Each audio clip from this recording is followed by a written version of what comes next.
출발!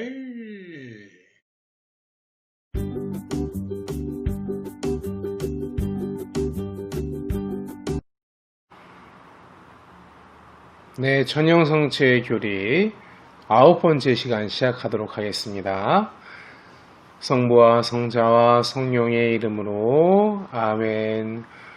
은총이 가득하신 마리아님 기뻐하소서. 주님께서 함께 계시니 여인 중에 복되시며 태중의 아들 예수님 또한 복되시나이다.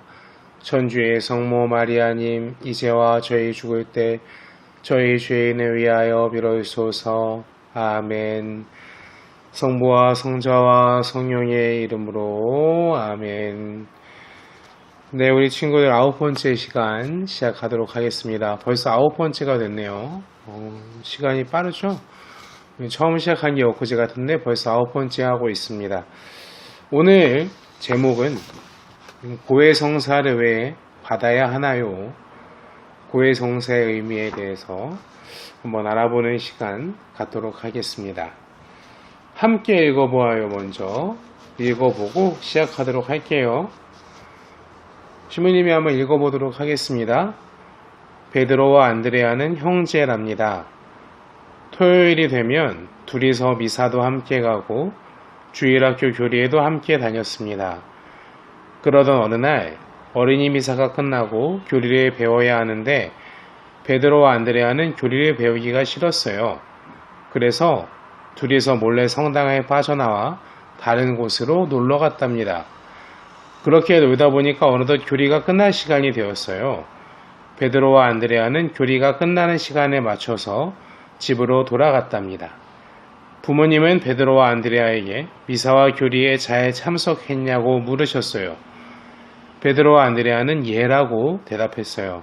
거짓말했네. 베드로와 안드레아는 부모님께 교리에 빠졌다는 말은 하지 않았어요. 거짓말한 것이지요. 부모님은 미사도 잘 참석하고 교리도 잘 배우고 왔다고 생각하시면서 베드로와 안드레아에게 맛있는 간식을 만들어 주셨답니다. 그날 저녁 베드로는 놀고 싶어서 교리에 빠진 것이 잘못이라는 생각이 들었어요. 그리고 부모님께도 거짓말한 것이 죄송스러웠어요. 그래서 마음속으로 시모님께 고백성사를 보아야겠다고 결심했어요. 안드레아도 베드로와 똑같은 마음이었어요. 꽃같은이라고 되어 있네. 오타예요. 미안. 다음 주 토요일이 되었어요. 미사가 시작하기 전에 일찍 도착한 베드로는 시모님을 찾아가 고해성사를 보고 싶다고 말하고 지난주 교리에 빠지고 부모님께 거짓말한 것을 고백했어요.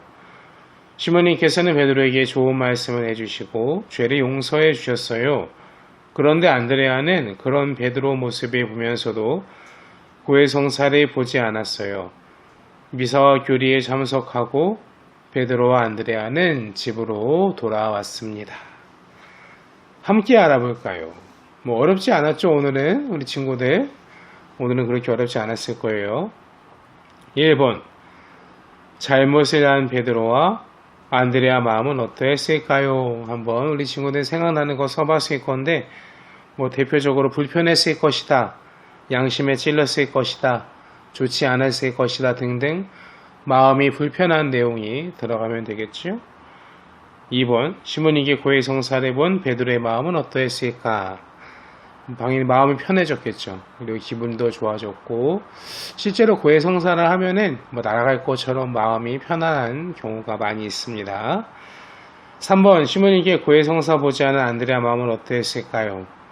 여전히 가슴 한구석에 불편함, 죄송함 그런 것들이 자리하고 있었을 겁니다. 포인트는 고해성사를 본 베드로와 그렇지 않은 안드레아의 마음이 다르다. 누구 마음이 더 좋겠어요? 당연히 베드로겠죠. 그래서 우리가 여기서 깨달아야 하는 것은 우리가 잘못할 수 있습니다. 언제나 사람이 실수할 수 있고요. 중요한 것은 잘못한 것에 대해서 잘못했습니다라고 인정하고 용서를 청하는 것이 더 좋다는 거죠. 그리고 하느님께서는 우리가 용서를 청하면 언제든지 용서해 주신다라는 거 우리 친구들 기억했으면 좋겠습니다. 뒤에 나의 마음을 적어보아요는 우리 친구들 집에서 해보면 되겠고요. 잘못을 용서해 주신 예수님은 어떤 모습일까요? 그려보시면 되겠습니다. 여기까지 5분 정도 걸렸죠? 왠지 우리 친구들 오늘 빨리 끝나는 건가? 라고 생각했을지 모르겠으나 교재의 내용이 적으면 시모님이 항상 다른 내용의 교리를 들고 온다라는 거 우리 저번 주부터 기억하고 있죠? 잘 됐어. 진짜 우리 친구들한테 얘기 꼭 같이 해주고 싶은 그게 있었는데 오늘 기회가 돼서 너무 좋아요.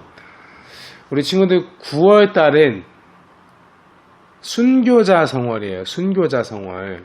순교자 성월이 뭐냐면 우리나라에 처음에 성당이 생겼을 때 나라에서 조선시대에요. 천주교를 믿지 못하게 했어요. 근데 그 말을 어기고 천주교를 믿게 되면 죽였어. 그래서 우리나라에는 약 1만 명의 순교자가 계시다 합니다. 그래서 그분들의 신앙을 기억하고 우리가 오는 날 어떤 마음으로 살아가는 것이 그 신앙의 정신을 잇는 것인지 묵상하고 기도하는 시간에 달을 바로 순교자 성월이라고 부릅니다. 그래서 9월이 순교자 성월이에요. 순교자 성월에 맞이해서 우리 친구들에게 그렇다면 과연 우리나라는 언제 성당이 생겼을까? 그러니까 예수님께서 2000년 전에 이스라엘에 태어나셔서 교회를 세우셨잖아요. 그건 우리가 배워서 알고 있고 그렇다면 우리나라에는 언제 왔을까에 대해서 어떻게 왔을까?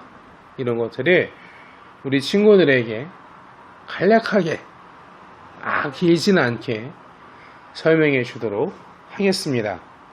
그냥 옛날 얘기 듣는다 생각하고 들으시면 되겠어요. 먼저 한 가지 얘기해주면 우리나라 천주교의 특징은 자발적 신앙 공동체라고 부릅니다. 다시 한번 자발적 신앙 공동체. 전 세계에서 우리나라밖에 없습니다. 무슨 뜻이냐면 예수님께서 돌아가시고 부활하시고 난 다음에 사도들이 적극적으로 예수님을 전하기 시작해요. 그런데 예수님은 땅끝까지 복음을 전하라고 하셨습니다. 그렇기 때문에 사도들을 중심으로 교회가 생기고 많은 사람들이 하느님을 믿게 되면서 이것을 다른 나라에도 전하기 시작합니다. 결국 교회가 전파된 방법은 바로 선교를 통한 겁니다. 다른 나라에 가서 하느님이 이런 분이십니다. 여러분들 하느님을 믿으십시오. 라고 사람들에게 선교하는 것이 바로 교회가 전파되는 방식인데 우리나라에는 누가 와서 전한 것이 아니라 우리나라 사람들 몇 명이 스스로 신앙을 받아들였다라는 거죠. 자세한 내용은 지금부터 한번 신부님하고 알아보도록 할게요. 진짜 옛날 얘기 듣는다는 생각으로 들으면 돼요. 사실 신부님이 영상 작업을 잘하면 사진도 끌어오고 이거 좀 여기 쫙 나오고 쫙 나오고 막 이렇게 할 텐데 내가 이렇게 잘은 못해. 그래서 말로 할게요. 자, 우리가 일단 타임머신을 타고 1779년으로 가보겠습니다. 타임머신 작동하고 출발해 보도록 할게요. 1779년. 자, 여기다 쓰자. 1779 쓰고 출발. 1779년에 모임 하나를 우리가 좀 봐야 됩니다. 무슨 모임이냐면 바로 강학 모임이라는 게 있었어요. 강학 모임. 1779년 강학 모임이라는 것이 있었는데 이 모임은 뭘 하는 거였냐면 유교를 연구하는 겁니다. 유교. 그러니까 성리학이라고도 사람들이 알고 있어요. 맞아요. 근데 이제 유교의 근본 원인이 무엇이냐? 조선 사회는 유교 사회였습니다. 유교 다 들어봤죠? 학교에서 아마 아직 안 배웠나? 3학년이니까. 하여튼 뭐 유교 쉽게 설명이 안 된다 얘들아. 하여튼 유교는 예라는 거를 참 중시합니다. 그래서 우리나라는 뭐 동방예의지고 그렇게 말하는 것도 유교 사회가 미친 영향이 굉장히 큰데, 근데 유교의 이제 근본이 무엇이냐? 결국에는 어떤 유교라고 한다면 인간에게 이로워야 한다라는 생각인 거죠. 그래서 젊은 학자들이 모이게 됩니다. 아마 이 당시 모였던 학자들의 대부분의 나이는 아마 20대에서 30대 정도가 아닐까라고 합니다. 그래서 이때 모였던 사람들의 이름을 쭉 열거해주면 권철신, 이총옥, 이존창, 홍낭민, 이승훈, 정약전, 적양용, 이윤하, 윤유일, 권상학, 이벽 등이 있었는데, 이름을 얘기해주는 데는 이유가 있어요. 우리 친구들이 들어봤을 법한 이름은 바로 정약용이시죠. 네. 목민심서 정약용. 목민심서 나도 있는데? 저기 있어요. 여기 잘리는구나. 저도 이제 목민심서 있습니다. 목민심서 이제 정약용께서 쓰신 거죠. 뭐 지금부터 뭐 우리 목민심서 하려는 건 아니고, 네, 어쨌든 이분도 가톨릭 신자셨다라는 거. 네. 그래서 이분들은 이제 젊은 학자들의 특징은 무엇일까? 젊은 학자들의 특징은 우리가 그동안 배운 것에 대해서 그냥 외우고 익히는 것으로 끝나는 것이 아니라 어떻게 하면 더 발전시킬 수 있느냐. 그런데 그 발전시키는 방법에 있어서 옛날 것을 무조건 고수하기보다는 근본적 취지를 알고 정말 사람이 무엇을 위해서 살아가는 것이 좋으냐에 대해서 많이 생각했겠죠. 그래서 이 학자들의 중심으로 이제 이런 연구가 진행이 되는데, 여기서 서양 서적을 접하게 돼요. 지금은 우리가 인터넷도 있고 비행기 타고 외국도 많이 다니고 하지만, 이때는 내가 사는 동네에서 밖으로 한 번도 못 나가는 사람들도 많았어요. 뭐 옛날 우리 사극 보면은, 옛날 드라마 보면은 뭐 한양을 가야 합니다. 한양까지는 얼마나 걸리겠느냐? 한양까지 걸어서 5일은 걸릴 것 같습니다. 막 그러잖아요. 산에서 호랑이도 만나고, 하여튼 그런 세상이었기 때문에 외국의 문물에 접한다, 특히 서양의 문물에 접한다라는 것은 사실은 굉장히 어려운 일이었는데, 이때 서양에서 들여온 이 서적들의 내용이 무엇이었냐면 철학, 수학, 그 다음에 바로 종교인데, 이 종교는 바로 가톨릭 천주교입니다. 그래서 이 책을 갖고 보다 보니 너무나 흥미로운 거죠. 특히 천주교에 대한 내용이. 왜? 천주교의 교리는 인간이 태어난 목적, 사람이 태어난 것은 하느님을 닮고 그분에 따라서 영원한 생명을 얻기 위함이고, 지금 우리가 살고 있는 이 모든 세상을 하느님께서 만드셨다. 그리고 하느님은 인간을 사랑하신다 라는 내용이었는데, 이벽이라는 사람이 이 내용에 흠뻑 빠지게 됩니다. 너무 좋은 거야. 천주교 책을 봤는데 너무 흥미롭고 너무 좋은 거예요. 그래서 이벽이 크게 감동을 받는데, 그래서 그냥 처음에는 사실 진짜 연구의 목적이었어. 학문으로 교리를 대한 거지. 근데 학문으로 교리를 대하다 보니까 너무 좋으니까 나 이 종교를 따르고 싶은 거야. 그래서 뭐 책이 자세하게 다 있는 게 아니니까 그 있는 것만 갖고 이 사람들도 나름의 기도 생활을 시작하게 됩니다. 기도 생활을 시작하게 되는데, 이런 생각이 들겠지. 내가 천주교 신앙을 알았어. 너무 좋아. 근데 읽다 보니까 좋은데, 나 뭐 해야 돼? 왜 이런 생각이 드냐면 신앙생활을 하려면 뭐가 필요해요? 성사가 필요하지. 우리 지금 계속 배우고 있잖아. 저번 주에도 성사 배웠잖아. 미사 드려야지. 성사 드려야지. 성체도 모셔야지. 그리고 우리 가톨릭 안에 있는 기도들을 알아야 되는데 이걸 하고 싶은데 이걸 해야 되는데 못해. 왜? 신부님이 어딨어. 이제 나도 처음 이 책 보고 천주교가 있구나 이제 알았는데 뭐 가르쳐줄 사람이 더 이상 없는 거야. 더 이상 알 길이 없는 거야. 나한테 주어진 이 지금 책 몇 개 말고는 알 길이 없는 거야. 그래서 이벽이라는 사람이 뭔가 좀 더 있었으면 좋겠는데 하다가 머리를 딱 치는 한 사람이 있었어. 바로 이승훈이라는 사람이야. 같이 강학 모임하는 사람이에요. 왜 이승훈이냐면 일단 이승훈이 사람이 되게 소박하고 겸손했다라고 알고 있습니다. 그래서 능력은 있는데 뭐 크게 벼슬의 욕심도 없고 근데 이벽보다 2살이 많았어요. 이승훈이. 그래서 이벽이 개인적으로도 이승훈을 굉장히 좋아했었고 무엇보다 왜 이승훈이냐면 이승훈 아버지가 요즘 말로 하면은 출장을 잘 가. 출장이 많아. 어디? 중국. 뭐 이때는 출장이면 다 중국이에요. 뭐 중국 출장에 자주 가는 거야. 중국에 가면 누가 있어? 중국에는 그때는 신부님들이 계셨어요. 그래서 잘됐다. 이승훈에게 부탁을 합니다. 승훈이 형, 뭐 진짜 승훈이 형이라고 했는지 모르겠어. 안 그랬겠지. 근데 뭐, 형님 뭐 그러거나 하여튼 뭐 어쨌든 그게 중요한 게 아니라 승훈이 형, 형네 아버지가 그거잖아.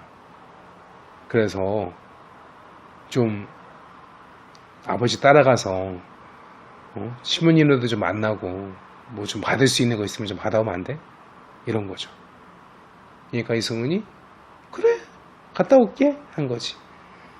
이승훈의 아버지가 하던 일이 뭐냐면 바로 서장관이라는 직책이었어요. 서장관. 서장관이 뭐냐면 이때는 뭐 좋은 얘기는 아닌데 우리나라는 조그맣잖아. 중국은 크고 이때도 마찬가지였어요. 그래서 이때는 중국이 굉장히 힘이 있었기 때문에 우리나라가 중국에게 잘 보일 필요가 사실 있었어요. 그래서 중국에 사신들을 보냈습니다. 자주. 사신들 보내서 뭐 잘 계셨습니까 하면서 뭐 선물도 주고 뭐 이렇게 했었는데 그 사신들의 관리 감독하는 사람 그리고 그들의 행적을 기록하는 사람이 바로 서장관이라고 했는데 이승훈의 아버지가 서장관이었던 거예요. 그러니까 중국을 자주 가니까 이승훈은 아버지를 따라 중국에 갈 기회가 있었던 거죠. 그래서 실제로 1784년 2월에 이승훈이 아버지를 따라 중국 북경으로 갑니다. 베이징 알지? 베이징? 그래서 우리 친구들 그래서 북경으로 가서 근처에 성당이 있었어요. 그래서 예수회 신부님들이 계셨는데 예수회는 지금도 있어요. 예수회라는 게 있는데 우리나라에도 있고 전 세계에 퍼져 있어요. 되게 커요. 예수회는. 그래서 거기 예수회 신부님 중에 장 그라몽이라는 신부님이 계셨어요. 근데 그래서 그분에게 베드로라는 이름으로 세례를 받게 됩니다. 근데 뭐 사실 지금 우리가 알고 있는 한국 교회의 그런 역사들은 기록에 의존하고 있거든요. 당연하지 뭐 역사는 원래 기록에 의존하니까. 근데 여러 가지 기록들을 보면 이승훈이 성당에 가서 세례를 청할 때 안 된다고 하셨던 분들도 계시다고 합니다. 왜냐하면 세례 받으려면 교리 받아야 되잖아. 근데 교리도 안 받고 뭐 교리에 대해서 아는 것도 이렇게 많지 않은데 세례를 주는 것이 합당한가. 근데 그래도 주셨다. 어쨌든 세례를 받았다는 게 중요하죠. 그래서 1784년 2월에 세례를 받게 됩니다. 한국 최초의 천주교 신자가 탄생한 거죠. 이승훈이 세례를 받은 것도, 그리고 한국에 돌아와서 형제들에게 세례를 준 것도 1784년입니다. 그래서 한국 천주교의 시작을 1784년으로 다 보고 있습니다. 그래서 성당 사무실 전화번호가 뒷번호가 1784로 끝나는 데가 많아요. 그렇습니다. 그래서 이승훈이 귀국할 때 빈손으로 오는 것이 아니라 거기 신부님들에게 많은 것을 받아와요. 특히 교리서적과 성물 등을 받아와서 이벽을 만나게 됩니다. 이벽이 성물이랑 그런 교리서적들을 보고 얼마나 좋았겠어요.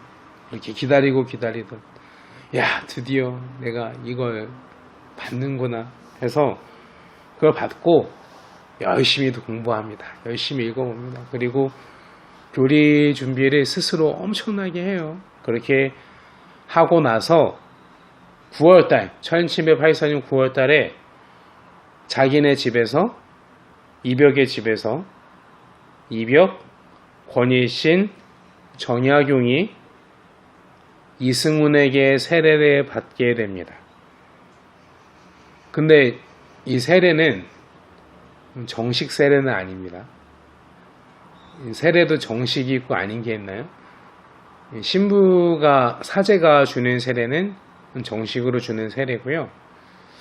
이제 대세라고 말할 수 있어요. 대세가 무엇이냐면 급박한 위험, 죽을 위험 중에 있는 사람이 신자가 아니야. 예를 들어서 근데 막 좀 있으면 죽어, 막 꼴딱꼴딱해. 이 사람이 근데 세례를 받고 싶어 한다. 그러면 그 옆에 있는 사람이 사제가 아니어도 세례를 줄 수 있습니다. 물론 정해진 조건은 있어요. 뭐 교리에 대한 믿음을 고백해야 되고, 그리고 이제 물로서 세례를 주어야 하는 그런 조건은 몇 가지가 있는데, 이 상황, 우리 이 당시에 이승훈과 이벽, 권일신, 정약용 이분들의 상황은 신부님을 도저히 만날 수가 없었잖아요, 사실은. 그래서 사제가 없는 상황에서 신앙을 받아들이고 싶은 마음으로 세례를 받으셨기 때문에 이것은 세례다 라고 볼 수 있습니다. 그래서 이벽은 세례자 요한, 권일신은 프란치스코 하비에르, 그리고 정약용은 사도 요한이라는 세례명으로 세례를 받게 되고요. 근데 이벽이 집이 좀 좁았나봐. 그래서 나중에는 김범우라는 분의 집으로 옮깁니다. 두 분의 집이 그렇게 멀지 않았습니다. 실제로 여러분, 이벽의 집터는 지금도 있어요. 비석이 세워져 있어요. 이벽의 집터라고. 거기 주소가 서울시 종로구 청계천로 105거든요. 여러분들 뭐 인터넷 검색해도 나옵니다. 그래서 저기 종로에 가면 있어요. 신부님도 여러 번 지나가 봤는데 나중에 종로 가시면 여러분도 한번 보는 것도 좋을 것 같아요. 요만하게 비석이 세워져 있어요. 그래서 거기에 이벽의 집터라고 되어 있습니다. 최초의 신앙 공동체가 태어난 곳이겠죠. 그리고 이제 김범우의 집터는 어디냐면 명동 가면은 그 을지로 입구역이라고 있거든요. 거기에 하나은행 건물이 있어요. 그 앞에 보면은 장학원터라고 되어 있는데 거기 앞이 이제 김범우 집이었다라고 추정을 하고 있습니다. 나중에 우리 친구들 혹시 뭐 명동이라든지 종로 갈 일 있으면은 여기구나 이렇게 알면 좋을 것 같습니다. 그래서 이제 김범우의 집으로 옮겨서 이제 신앙 공동체가 형성이 되는데 1784년 말에는 아마 겨울쯤 됐을 것 같아요. 이존창, 홍랑민, 최향현, 김범우 등이 세례를 받게 돼요. 그래서 이존창은 루비코, 홍랑민은 루카, 최창현은 요한, 김범우는 토마스라는 세례명으로 세례를 받게 됩니다. 이렇게 되면서 한국 천주교회가 시작을 하게 되죠. 재미있는 거 하나만 알려주면, 정약용 선생님이랬다. 정약용의 누이가, 정약용의 형제분 중에 정약현이라는 분이 계신데, 그분의 부인이 이벽의 누이라고 합니다. 그래서 근데 뭐 안타깝게도 이분이 좀 빨리 돌아가셨나봐요. 그래서 이제 정씨 형제분들이, 정약용의 형제분들이 신앙을 받아들이게 된 것도, 이벽이 이제 우리 친구들 마제성지라고 들어봤죠. 이제 마제성지가 어디냐면 이제 정약용의 생가가 있는 곳이에요. 거기 사셨던 거죠. 그러니까 이벽이 정약용의 집에 간 거죠. 왜냐면 이제 누나가 제사가 있었대요. 기일이라서.